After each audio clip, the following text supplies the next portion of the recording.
Our sign language interpreter is Marisha Witi and I'm Ashley Mazuri. Now tonight, both Kasarani and Nyayo Stadia have failed to meet standard requirements to host international matches. Subsequently, both stadia have been banned from hosting international tournaments. The latest ban now means Kenya does not have an approved stadium for international matches.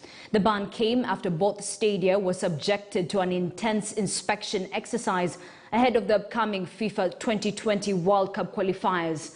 And as our sports anchor Moses Wahisi now reports, the shame of a ban comes as government spent millions of taxpayers' money for purposes of renovations. Take a look. But I'm very proud. I'm very proud of the facility. I think we can use it to optimize sports in this country.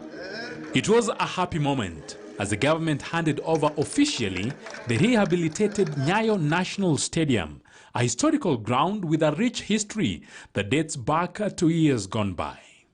A merry moment that made Kenyans believe that the country had a state-of-the-art facility with the official opening of the Nyayo National Stadium.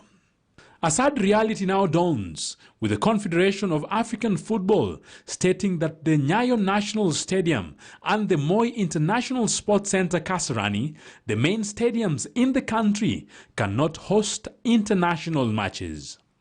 A decision that has been reached after CAF FIFA delegation arrived in the country 2 days ago and toured the said facilities.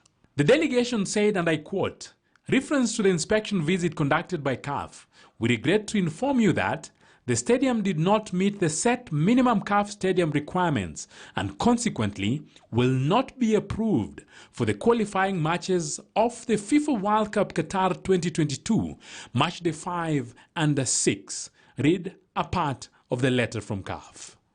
The new directive means Kenya will have to host international matches abroad, as 2 stadiums have failed to meet the inspection requirements.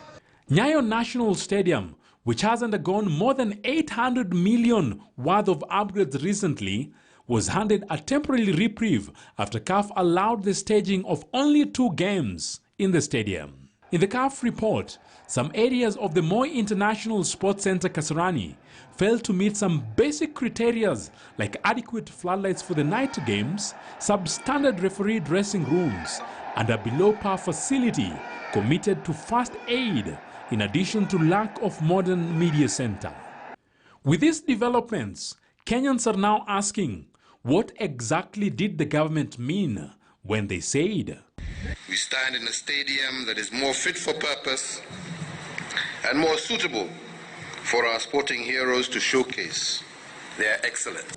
But I'm very proud. I'm very proud of the facility. I think we can use it to optimize sports in this country.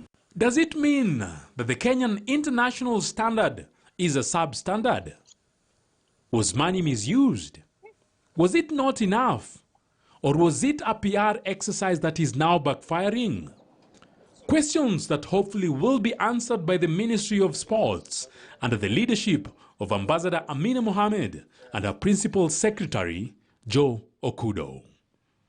Moses Wahisi, KTN News. Well, let's wait and see.